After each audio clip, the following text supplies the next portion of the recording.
What's up, guys? Matco Michael just pulled up, so let's take a look and see what he's got on the truck today. So you guys, come on.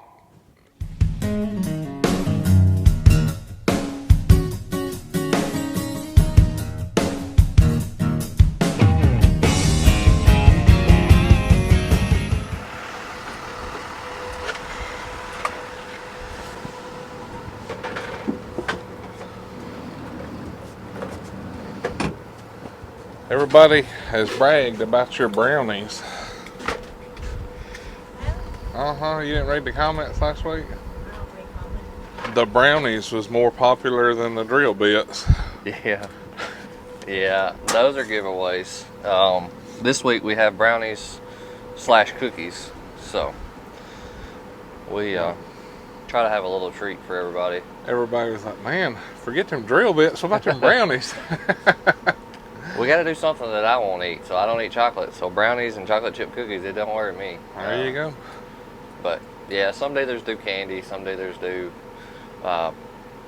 We have one dealer that has a blueberry farm, so he does blueberry muffins, and you know, I'll just tell you, if it wasn't for her, it would be candy, because I can't cook in the kitchen. So, or it'd be like you'd see a store-bought tray there with. Yep. With Here's cookies, a bunch of Rice Krispie treats. Help yourself. That's it. Which we gave away drinks for a long time, and then Right. we did chips last year. The chips went good, and we may go back to chips some too. But it seems like people really like sweets, so. What? Chocolate chips and brownies this week, so. Yep. I ain't had no bites on the big box. Had several bites. Got a lot of people wanting to trade their box in for it. Just about 3 of them already have a brand new Matco box, so it's like you're trying to trade a brand new one in for a brand new one, and it's more showing them that their box can be like this too. You know, we can add this to it. Oh, you can? Yeah, we can add this to it. It'd be a whole lot cheaper to add that drawer than we can. There's trade. Sure. It's great to sell a box, but you don't want to bury somebody and sell them another box on top of the one they've already got. So Yep. we got a lot of people interested in the top, a lot of people interested in the lock drawer. That's pretty cool how they started putting that on there. Yeah, we want everybody to know that it's made in the USA, Jamestown, New York. Now we do get some of our like casters and our swivels and stuff. Some of that comes from Global Components, so we do put that on there. So it's all assembled, and all the metal work, all the welding, stamping, all that goes on, all gets done in Jamestown. It's pretty cool. We got to tour their plant. It's really well, and I think, and maybe it's the lock or something that was a Global Component. It was something little, either the lock or the casters, swivel, something, but pretty good. That's still one of my favorite colors, that copper vein. Copper vein, yeah. Man, that thing is pretty. I really like the black vein with the gold trim too, or the bronze. Some people call it bronze, some people call it gold. It looked really well. Yep. Well, anything new this week? So we don't have anything new this week. We do got some stuff coming in. We got an email last week that they've automatically shipped it, but I want to do like a top 5 deal. Okay. I've got a lot of people in my area, and I'm sure other areas too, with colleges starting back. A lot of people starting to get into the trade, go through the trade school. So I have a lot that watch the videos. We probably have 7 or 8 customers that's in their first year or second year. They just got done with their tool identification test, and they're looking to see what they need to start off with. You know, some of them's in diesel, some of them's in regular mechanics. I know diesel takes different tools, but as far as them starting out, it's all the same, what I recommend. So we'll do a quick rundown of what I think all of them needs to start with. Now this will vary probably from everybody that watches the video what they think. But we'll start. I always think that you need to start off with a 3/8 ratchet. Personally, I like this one. Yep, I've heard my favorite one too. Yeah, I've heard a couple of people. I think one of the instructors is actually recommending them to go with a long one right off the bat. The diesel instructor. If that's what he likes, more power. I always tell them what's comfortable in your hand and what you think. I feel like as far as diesels, definitely working on bigger trucks and stuff like that, you probably have more room for that. But there's going to be times to where this is going to be hard to get in. See, I would recommend going that length on 3/8 and then the longer with a half. Yeah. Because you can always step the half down to 3/8 Right. if you need Well, I to. always think a 3/8 ratchet. I know a lot of people will be screaming you need all three sizes. I'm going to say 3/8 and a half. Depending on what you're going to be doing. But you can do a lot with a 3/8 ratchet. A lot. A quarter inch, you're gonna max out about a 12 or 14 millimeter. If you're a standard guy, I'm sorry, you're gonna max out on something on it too. But yeah, I would rather go with this. I can always go down to an 8 or a 10. Yeah, it's gonna be overkill, but really all I'm gonna do is break it loose and probably spin it out with one finger anyway. So That's I right. always say a good ratchet. Also on the ratchets. I would like to see them start out with a good ratchet. I know you can get a cheap ratchet, but the first time that thing lets loose and you bust your knuckles or possibly break a finger because you're really putting out on it, you'll thank me on that. Plus, I will say it needs to be flex head. Yep. Me too. I would rather see you get a locking flex head. I know some of the other good companies that's out there have some that don't lock. Get a locking one. Yep. It does the work of all of them, Yeah. I had a guy just the other day that's in school that he was looking at a non-flex, and we went through the same conversation. You can always lock this thing, and it's either or. You can't unlock it. Yep. If it don't have a locking flex head, then you can't unlock it. You're stuck with it. So that's my number one, a good ratchet. Depending on what you're going to be doing off the bat, you may need to go ahead and get your 1/2 inch ratchet to follow up, because this one will max out. I don't want to see you breaking 22s, 24s. I have broke personally 19s loose with this. Depending on what the torque of that 19 is, that's okay. Right. Now, if that torque of that 19 is 75 foot-pounds, 100 foot-pounds, yeah, that's not the tool. But my next is going to be my impact. I think everybody should have a good, solid 1/2 inch impact, because there's almost all the time you're going, especially towards my general automotive, not my diesel techs, but you're going to be taking off tires and stuff constantly. I've gave up on the battle of whether you should start with air or electric. I'll give my opinion. I think you should start off with air. Yep. Not so much to just show you what air was like. I had somebody the other day tell me that's what I was trying to do, show them what air was like. No, I'm not trying to do that. But as a new tech, you're probably not going to be able to afford 4 batteries for your electric impact. So when it goes dead, you're dead. What you're I back like about it is that one is way lighter, way lighter. plenty of strength, Well, no and batteries, I no haven't- recharging. Yeah. If you get oil and crap in it, it ain't going to do nothing but help it. yeah. you know? Well, and I also haven't seen one yet that is this small, that's 1/2 inch drop. Right. Most of your 1/2 inch impacts are bulkier. They're going to be harder to get into places. Yes, they're more convenient as far as, hey, I can go out in the parking lot and take this off right quick. But this right here is not going to let you down. As long as you got a good air source, it's not going to let you down. So I feel like you should start with air. If you want to jump off into the electric world straight off, I mean, if you want to go a totally different route, that's fine. But 1,600 foot-pounds with ours, we already know it's a bad boy. We all like it. I wouldn't necessarily jump into a 3/8 impact right off the bat. They're nice to have. They're great. I don't know. I didn't use one very much, so I like them. They're real handy to have, but to start off with, your 1/2 inch and then your 3/8 ratchet. My rule of thumb is, or what I feel like is, the 3/8 battery gun Yeah. by the smallest, strongest one you can get. Yeah. More so the smallness of So it. you can get it in tight spots. And if it won't do the job, get that one. Yeah. Well, and and see, it works great for Yeah. me. we have great we have great impacts. Our 3/8 battery impact, you tested it. We did a video on it, on how bad it was. It's great. But I still 1/2 inch impact air. My next is going to be set of sockets. I always, even when we went and did a deal at Northeast, our college around here, Matco recommends starting off with chrome sockets. Yeah, I disagree. I think impact, impact. I think they have a reason behind that, but I don't think they recommend. I think their recommendations are a little old school, so they're constantly updating it. But I always recommend that you start with the impact. I like the ADV sets. The reason that I like the ADV sets, a tech starting out, your money's going to be tight. You're not necessarily making money right now because you're in college. You're getting a really good deal on tools.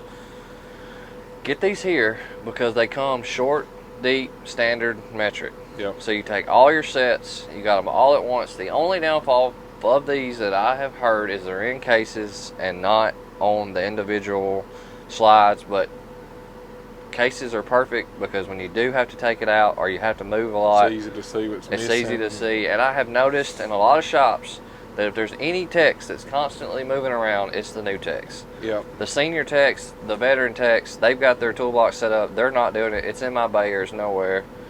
They're going to have you moving around anyway, so case ain't necessarily a bad thing for you. So that's 3 of them. See, I'm like you. I'd rather see a guy spend his money on impact sockets. And if you just have to have a set of chromes, because they're just, like, I've run across very few things that the impact sockets wouldn't work on, that you'd have to go to chrome. Yeah. And I mean very few. Yeah. Honestly, a guy starting out could go buy the cheapest chrome set. Yeah, and we're talking about starting out. We're not talking about lifetime goals. Because you can always add chrome sockets after you get every impact socket you need. I have senior techs that have did that. They had the cheapest of the cheap chrome sockets that, if they bust after that one job, they're fine with it.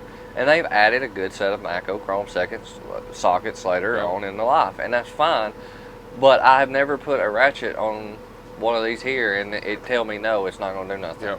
The only time I have seen a problem, and I've only seen once, that was they were doing like a head bolt, and even the Matco chrome socket, because I know the big thing was, well, chrome is thinner.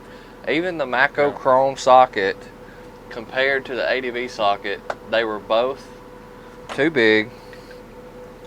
But if you'll look, the ADV is the exact same size as the chrome. So you're not losing that size there. However, if you step up and you I think that myth goes back a long time ago. It goes back a long way. Back when, impact sockets were big, thick, bulky. Like, I'm a big fan of the, and I have that question asked me, what socket set should I get starting out? What do you think's the best? My answer is very simple. In my opinion, the best socket for all around is the GP Duo sockets, just because they're extremely thin. Yeah.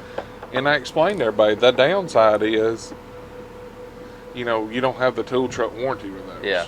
That's the only negative with GP. Well, on these, so we know these are the same, but I still had a customer that was running into, okay, well, that's great. Y'all's two are the same, your chrome's the same as your impact, but it's still too thick. So we actually figured out that if you go to the Silver Eagle is actually thinner than our normal chrome. So we was able to get him fixed up, but again, we're just doing starting out. Starting out, this set right here is going to do 99.9% of everything you need. It's not going to tell you no. We've heard every argument under the world, I believe, before when we did the why would you go with chrome instead of impact, but I recommend starting out with sockets. So I won't take the whole set, but I'll take a socket up here that way when you go back and watch the video, I've said, and a lot of your diesel instructors right now are recommending 3/8 and a half. Yeah. And the reason they're doing that is because you're going to need both at some point. Go ahead and grab, in my opinion, go ahead and grab both your 3/8 and your half when you can. Figure out which one you're going to use the most. and grab that set. If you're going to use half more, grab that. I've never worked on really the diesel side of it, so but I would think 3/8 would start you out, because 3/8 is going to go up to 19, and then you can buy the 22 and 24 or whatever size you need. I know even bigger than that, because y'all like big toys. But either way, grab what you need, but just make sure you get some that is well-rounded. The next thing that I always tell people they need is a good set of pliers. I like our pliers, but I also like Nitpix pliers. However, if you're starting out, to me, if you're starting out, I would start out with a set just like this. It's going to give you your kind of your basics. Yep. And then as you grow into the job, you start making more money, step up and get a set like this here. This is your Nitpix set. Yep. And the reason I say that is Nitpix going to run a little higher, but they're going to have a really good warranty. They're going to bite. We've all seen the tests that they do where you stand on the bar. They're really good tools. But I recommend starting out with this set here. And I actually use these all through my 8 years of being a technician, and still use them every time I work on a car. Right. I use this set, but I didn't get introduced into the Nitpix side of it. So to me, the Nitpix cutters are the best cutters out there. Yeah. But also their channel locks and stuff, they're just amazing on the grip power. I mean, you pretty much just push and you don't even have to squeeze the handles to hold them together. Yep. That's the luxury to me. That's not something that I absolutely have to start with. Yeah, I'd rather buy stuff once, but you're going to need more than one pair of pliers. Or you're going to be borrowing pliers, because you're going to have a job where you're trying to use two. Yep. But again, we're just starting out trying to keep costs low. So this set here, really well priced. You know, I think the highest thing I've showed you so far would be the impact by far. But you're buying quality, you're buying the warranty, you're buying the everything that goes along with it. So far we're you know, right around, probably with the socket set, not just one socket, the ratchet, you're probably close to 1,000 so far. Yeah. Maybe a little less. Trying to add in my head, I think you're probably right at 1,000, because these sets vary. But that's our four. The next thing, and there's a bunch of tools. I could recommend tools all day, but the next thing that I'm recommend is screwdrivers. The reason I'm gonna recommend screwdrivers, I know you can get the cheap of the cheap screwdrivers at Walmart for like $5 for a 10-piece set, or if you got a Harbor Freight, you can go and they probably have a 100-piece set for, you know, $20. But for the flatheads that you're going to use as pry bars, because I know you're going to do it right off the bat, even though we're telling you they're not pry bars, you're going to pry with them.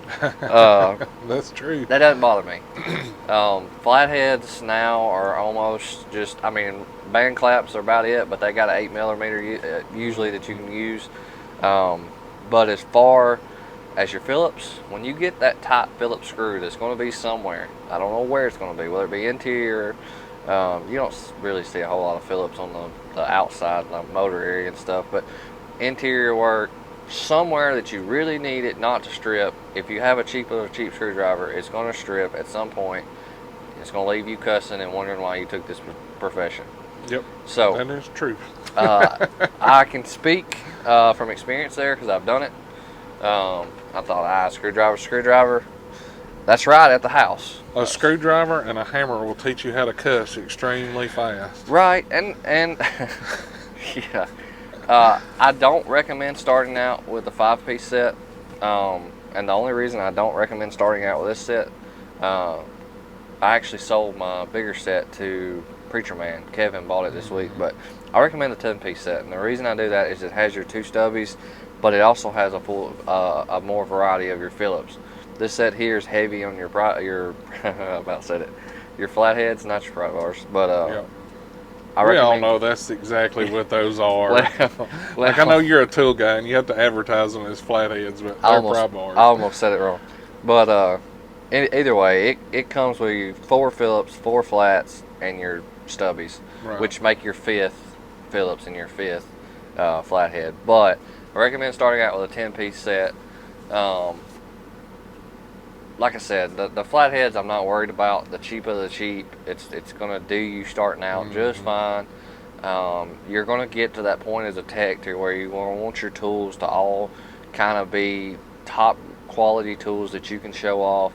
I understand that, but starting out, I recommend getting the 10-piece sets strictly for the Phillips heads, because if you, like I said, if you strip one of those out in a bad enough spot, it's going to leave you cussing. Yep. Trust me, I've done it.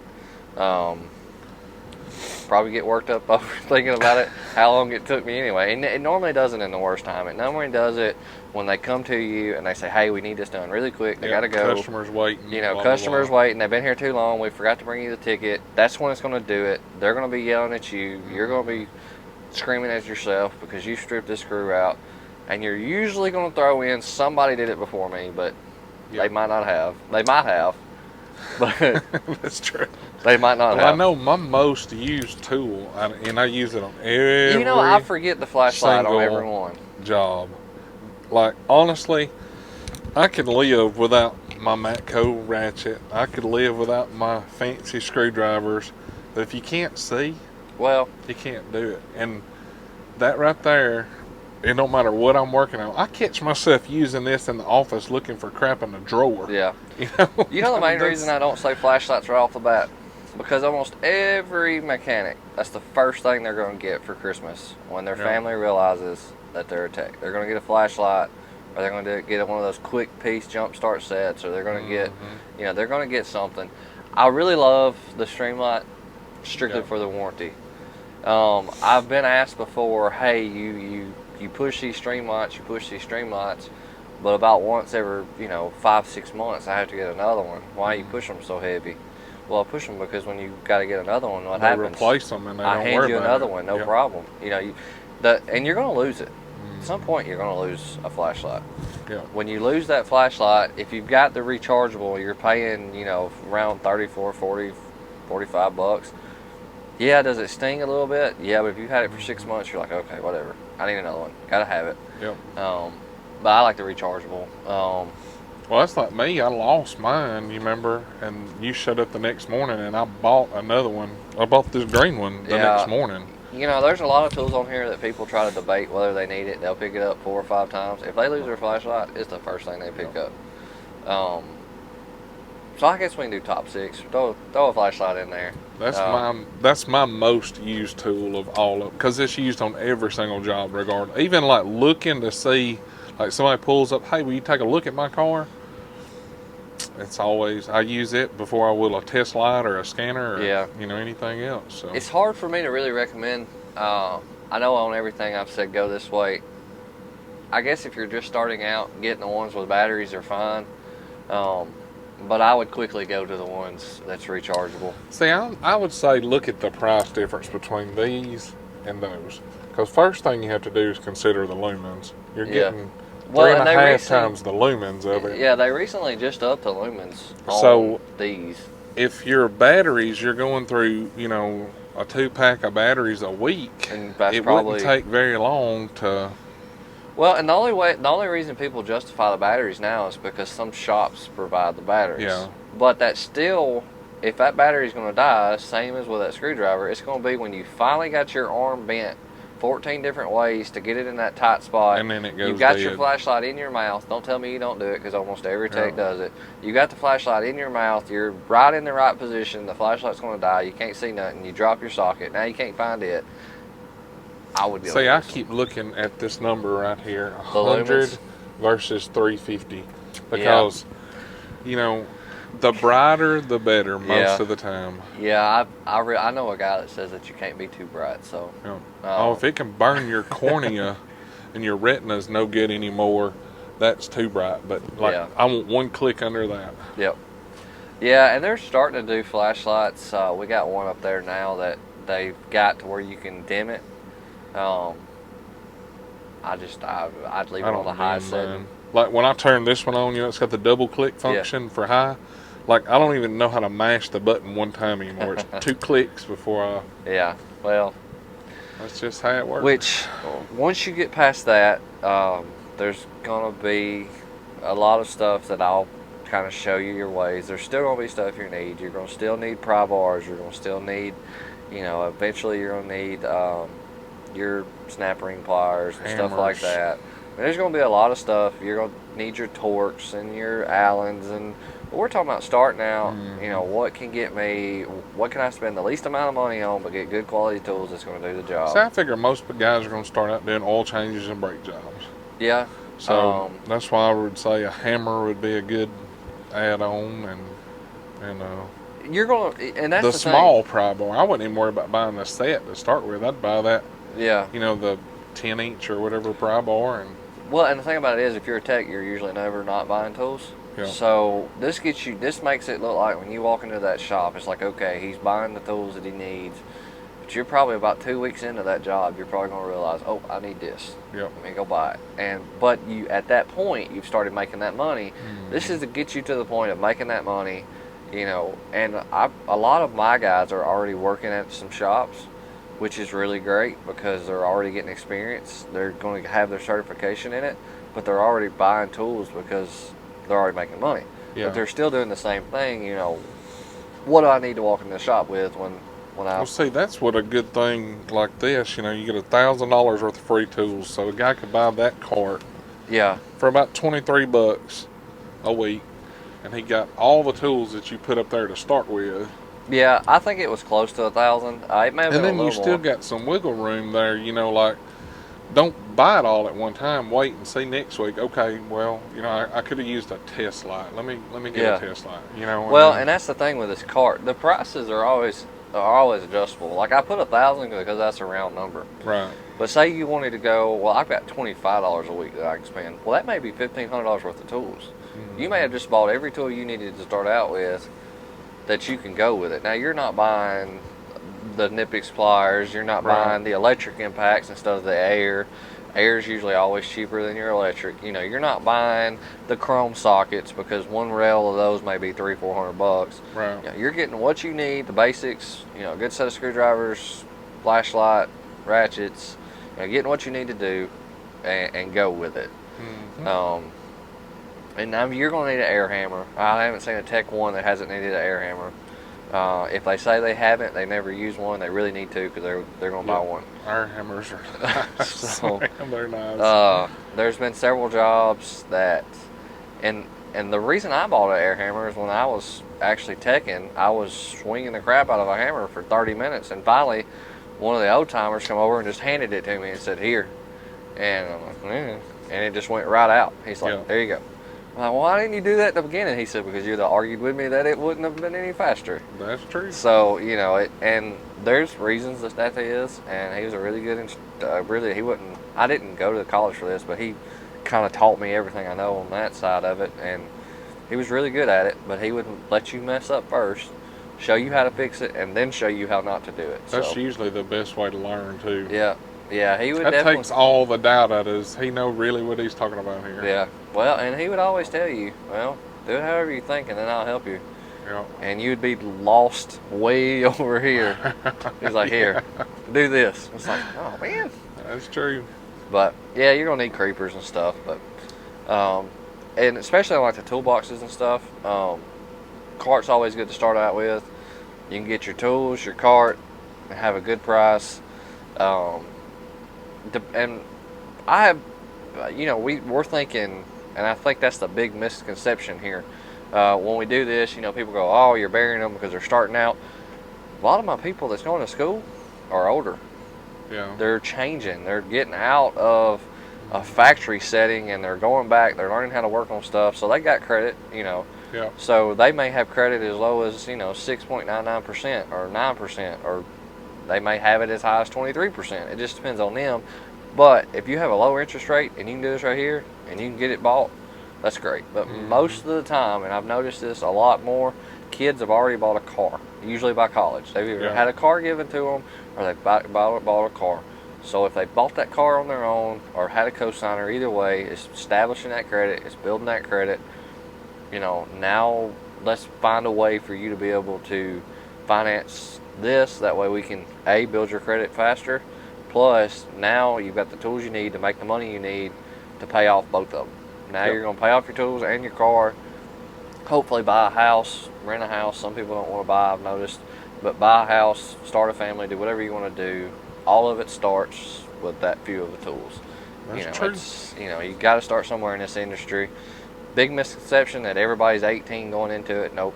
I've got guys that are good as gold that's going into it at 38, 40. Picks too. Picks are going to be needed, but there's, like I said, there's so much. You just keep going and going. Yeah, there's so much. I'm gonna get back up here because every time I look at something, I'm like, well, maybe that. But either way, like I said, you can roll on. So the only thing that I don't have up here out of my top 5, 6, 7, 8, 12 screwdrivers and a flashlight. Yeah. You're going to need those. I do recommend starting out with a Streamlight because of the warranty. That's true. Especially when you get going on commission, you're going to want something with a warranty that you're not having to stop what you're doing, go drive somewhere, get it warranted, and bring it back. And I hear the complaint a lot of times, like, you're just paying for the name. You're just paying for that name. No, if I don't lose that junk, I don't never have to buy it again, ever. You know. And I could go to Harbor Freight and buy a set of pliers. And then when they suck, they still suck. Like, there ain't no fixing sucking. It's gonna suck if they suck, And you gotta drive to the store. And I guess it would be different, like if you lived, like if we got a Harbor Freight next door. Yeah. It might be different. But for us, we gotta drive 30 miles one way or pretty much 40 miles the other way. And, it's nice when you guys pull up and I got something messed up or whatever, just I don't have to wait on it. I don't have to drive nowhere. This here, in my opinion, disputes all you're paying for the name. I was looking for these, hoping I'd have a pair of these. It does have a name on it. It has Nitpix. Yep. But it also has the Matco symbol. So we know that, we're not trying to say that we manufacture these. These are sold on every tool truck imaginable, I'm pretty sure. I know Snap-on has them. Every single name brand, including the gear wrench trucks, sell Nitpix. Yeah, we sell Nitpix. But this exact pair was carried to 3 parts houses and tried to trade out. What's wrong with them? They won't cut no more. That's not covered under warranty. They want an actual chip off the ear or something else. This here, you're not paying for the name. You're paying for the tool truck warranty. This company knows that through a tool truck, you're going to buy it for more, but we're going to warranty it, no questions asked. That's true. I have actually warranted Nitpix out successfully for strictly the handle not being on there. The red part, not the whole handle, but the red part. And normally that's considered wear and tear because you're nicking stuff and oils and everything gets underneath it and it slides off. Normally that's not considered warranty. Yes, you're paying more for Nitpix. Could you get Nitpix offline cheaper? You sure could. It's going to be a whole lot harder to warranty. And just like some other brands that we've named in the past that I don't want to bring up, they're going to question the warranty. And I'm not talking about Snap-on. Let me fix that. It's not Snap-on and it's not Gear Wrench. I'm not throwing any shade towards them. But some of your other big companies that's out there that's selling online and on tool trucks, they have a lot harder time getting warranty. Just like Lyle. You got to send that stuff in. You got to wait on it. Who's to say that's not going to take you 2 weeks or even a week when most of my guys, now there is a few exceptions because my route's pretty big, but most of my area is tight enough to where if they call me today, I can say, okay, well, I get off at 4, I'll swing by and drop you off a new one. Yeah. Or, oh, well, what broke? Well, this broke, but I really need it right now. Well, I'll tell you what I'll do. I'll call and get it overnighted to you. That way you'll have it tomorrow. Can't do that on everything. And I'm going to take a little bit of a loss on that because I'm going to have to pay overnight shipping for a warranty tool. But if my tech's down, I'll do it. You're not just paying for the name. You're really paying for the warranty and the service.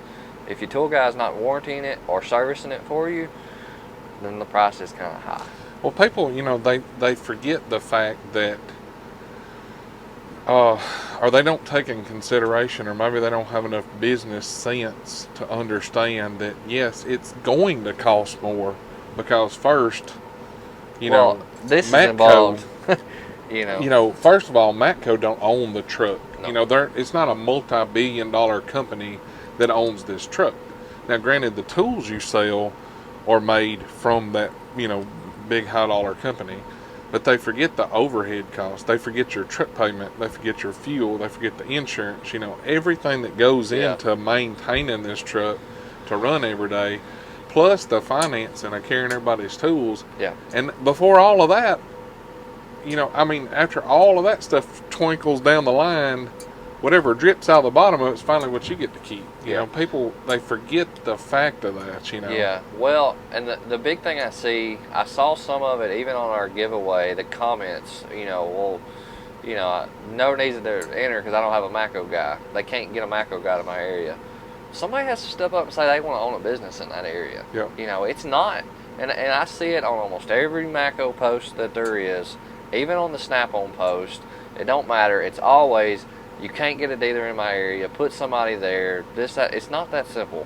You know, there's not a tree that they come to and they go, pluck them oh, off, say, you know what, there's no dealer in, when the Matco dealer went out here in Booneville, they didn't say, oh, you know what, there's no dealer there. If I did not speak up and say, you know what, I want to be a Matco dealer, there wouldn't have been a Matco dealer until somebody else did it. And two, maybe them ding-dongs that rather buy all that junk online versus buying it from the truck is maybe why they don't have a dealer. Well, I mean, sometimes you actually have to step back and look at what the problem actually is. It may not have been the dealer had a gambling problem or like cocaine and hookers. It may have been everybody was buying off of Amazon and stuff versus buying from him. So Matco's got really good, and this proves that theory. Matco got really good at when somebody complains on a post, they'll try to get them to message them or call them or something. So especially on warranty tools. Normally the thing is, if you've had a dealer and you've bought from them and it breaks, and all of a sudden your dealer goes out for whatever reason, he's gambling too much or whatever, you know, it's his business, it's not Matco, it's his business. If he goes under, it's his fault. They'll still warranty the tools that had a lifetime warranty. Well, they had one of those. They had a customer just the other day, and the only reason I know about it is because I saw the post. He's like every line, excuse my language, but he's just whining, bitching about warranty. Yeah. You know, every post. And yeah, he needs a dealer. I agree with it. But again, somebody has to take that leap. So Matco steps up and they're like, hey, well, you know, give us a call. We'll take care of the warranty. First thing he says, it's not worth it. If it's not worth it, not worth picking up a phone call. If it's not worth it, then why? But you'll sit and text over and over and over on the keyboard bitching about it? Okay. Yeah, that's my thing. Yeah, see, I'd just delete that stupid shit. I wouldn't even listen to that. Well, and, that's ridiculous. And the reason Matco don't, because I've asked the same question, and when I first got started, it took me a while to actually watch these videos and read the comments because the negative ones affected me more than the positive ones did. Now it don't bother me. I just know there's trolls. I don't care. I see somebody on everyone. It's almost comical to me. It's like, I wonder what the dumbest, most idiotic, stupidest comment's going to be today. So yeah, and I always have a top 3 every time. So I actually, when I first got started, I asked Matco, I'm like, why do y'all let these negative posts stay on your page forever? And they're like, because that shows that we're not deleting bad. If we delete every bad, they think, oh, well, they've deleted 6,000 bad comments and only have 100 good ones. But if you've got 25,000 good comments and you've got, 5 or 10 that's sitting there being keyboard warriors of how sucky it is, they won't warranty it, and then they throw it back at you and say, hey, give us a call, we'll take care of it, and you do nothing, it's crickets. Well, I found most of the time, most of the people that fuss about tool truck tools, that fuss about the quality of them, which is really stupid in my opinion.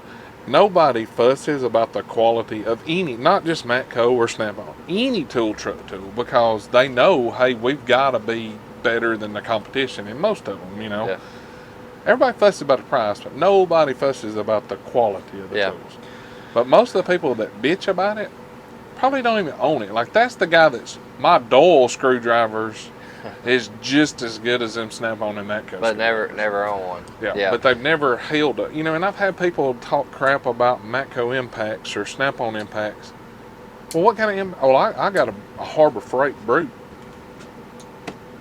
Oh, so you traded your Snap-on? No, I started out with this one. How can you say yours is better or mine is trash if you never had them? Yeah, and I see that. I have a couple of shops where there's big people in there that's the cheapest of the cheap all the time, and they'll try to get in the head of these other technicians.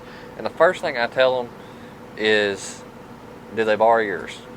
Yeah. Every once in a while, then is yours really bad? You know, if they're having to borrow your See, stuff. I hear that with toolboxes too. They're like, you could buy a Cobalt tool. Look, man, I started out with a Cobalt toolbox. Yeah. And when I pulled my top drawer out, the next three come with it because it had so much weight in it. Yeah. And you could look up the side of the box and it's bowing in. So like, I ain't had that problem since I switched to a tool truck quality box. Yeah. So people never will grasp the concept, and you can't explain it to them until they actually been there and done that. Like, yeah, I started out with a Stanley. Like, I won't lie, I started out with Stanley and started out with Craftsman tools. And the Matco truck come around, I started buying stuff off of it. I was a technician, so I did buy some Snap-on and I did buy some Cornwell. In fact, I bought from Joe, and I bought the Joe that goes here. If there's any question. Well, it used to be. I bought from him, and I bought from Greg O'Quinn, which was one of the biggest Snap-on dealers around, I believe. You know, he had a freaking warehouse full of stuff. But I was serviced and I was took care of better by Matco. So and it's nothing on Snap-on, it's nothing on Cornwell. It always goes back to... It always falls on the dealer. The dealer. Every time. You know, because just like when you came here, I was like, man, I don't know. I don't know if I ever want to deal with Matco again. And that's the reason I say if I hadn't have took that leap, if John Shelton hadn't have said, hey, is there any way that you might want to be a Matco dealer instead of starting your own mechanic business?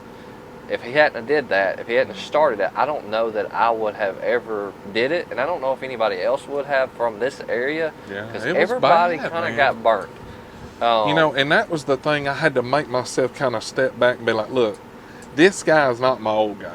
Yeah. But now, I didn't come in and like, all right, let me get this, and this. We tested the waters for a little while, you know, and... Well, and a lot of people don't even know that there was 3 weeks that you didn't step foot on the truck because there wasn't a video. So, you know, that's the thing about it is there's a bunch of building relationships that you've got to do with your dealer. Yeah. And the main point of all this discussion at the end is, if you're complaining there's not a dealer in your area, and a lot of Snap-on is the same way. If there's not a dealer in your area, it's probably because nobody's took that leap to own their own business. Because we all own the truck, the tools. I'll put it better to you. We all own the debt of owning this business. That's right. You know, when you look at me and her, a lot of people go, oh, well, they've got money because no, we don't have money. We have debt. Let me show you what we have. We have debt. Here's our debt. And if somebody's not willing to buy that debt to try to make some money down the road, just like you have debt. Look at the toolbox. Look at all the tools that you have, the shop cost, all that.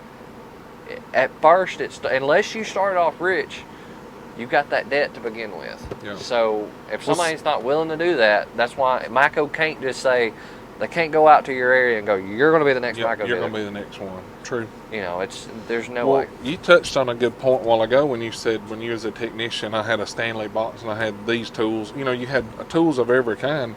And I think that's what makes...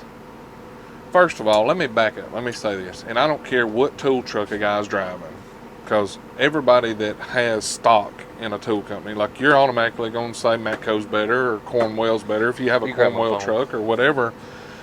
But the thing that separates good tool dealers from just your average tool dealers, like, there's some tool dealers that's going to say everything that we have on this truck is better than the competition, and everybody knows that's not true. Like, everything that Matco's got their name on is not the very best, and everything Snap-on's got their name on is not the very best.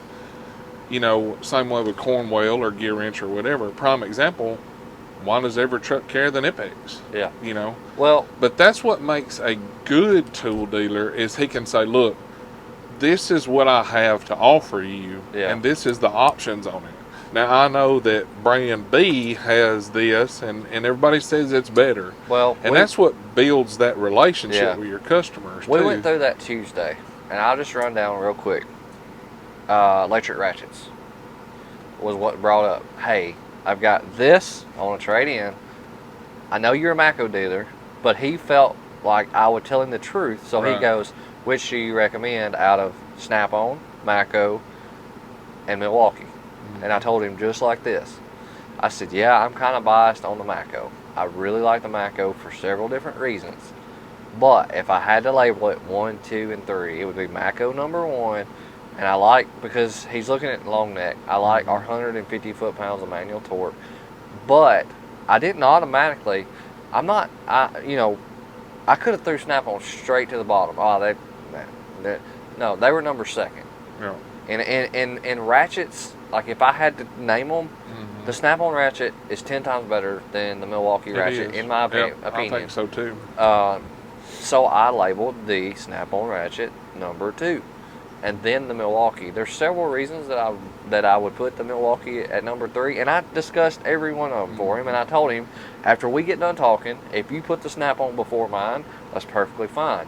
If you put the Milwaukee 5-year warranty above all 3 of all, if they're at the top, then that's fine. But let me tell you why I labeled these this way. And he understood that. But I've never understood trying to run a brand down on this truck. See, and I think that's what separates the good ones from the bad ones, because everybody knows that this brand may make this one tool better than anybody else's, but everything else may be kind of subpar even with everybody. So I know Joven. I don't have one bad thing to say about him, but I'm definitely not going to say nothing bad about his tools. Right. A, he's trying to make a living. B, I've used them. 99% of my techs are not strictly Mac-on. They've got Matco, they've got Snap-on, they've got Cornwell, they've got all the different ones. So if you go in there and you start bashing those tools, now you're bashing their decision. Yep. Like because they're going to be hesitant about, because let me put it this way: the old Matco dealer that we had, the very first time I got on his truck, I was wanting to upgrade my screwdriver set. I really liked the way Matco's handles was, and I liked the fact that they replaced the entire thing, because it kind of sucks, dude, when you spend that kind of money on a screwdriver and they drive your old handle off and just put a new blade in it. I'm not gonna lie, that's pretty crappy. Like, I say Snap-on screwdrivers are way down the list because of that reason. But when I got on there, I was like, man, I like the way these feel better than the Snap-on ones. Now, I'm talking good about the man's product that he's trying to sell me on his truck. And I wish Bill was here today, because like the look on my face was crazy. He says, mine's way better than Strap-on. And he said it like 3 times. And I don't know, it just hit me wrong, because I had money invested in Snap-on tools. And any guy that spends his money on any product, like, even though I didn't really have that much Matco tools at the time, I don't want nobody talking bad about them, because I've already invested money in that, you know? Well, and it kind of hit me wrong. And after that, I was like, I didn't buy anything. And I really wanted those screwdrivers. Yeah. And I didn't buy them until you started coming around. Yeah, I see it. I have texts. We have people that watch the video that want to see that rivalry between me and Joven. Like, they want it there. There's not no rivalry. And there won't be none, because he's trying to sell his stuff, I'm trying to sell mine. I may tell you the differences, the reason ours is different, and that's one of the points that I tell people. They're going to drive the handle out. They're going to put, if you're fine with that, and you've already got that set, that's great. Ours are made to, the grip of your hand is supposed to help keep you from getting the arthritis and stuff in your hand and all that. There's differences that you can tell, but there's a respectful way to tell it, and then there's that way to tell it. And that was just, not only are you talking about the decision that I've made, right, that I've put this much money in these tools, and you're telling me how I suck at life for making this decision, but you're also putting somebody down that I've made a relationship with now, and probably consider a friend. On 99% of my customers will tell you I'm their friend, but their Snap-on dealers are friend as well. So you start doing that, and it's not a good way to go. That's another reason why somebody has to take that leap and make it to where it's their career, their business without running everybody else down. That's true. Well, I guess I better turn this off and actually get back and get some work done. I know you got some work done to do. So yeah, we're gonna try to go sell some more tools. There you go. All right, guys. Like always, thanks for watching the video. If you like it, be sure to hit that thumbs up. Check the links over here if you want some merchandise, cool tools, discount codes, all that good stuff. And click that subscribe button. It's free. You guys have a great weekend, and we will catch y'all next time. See ya.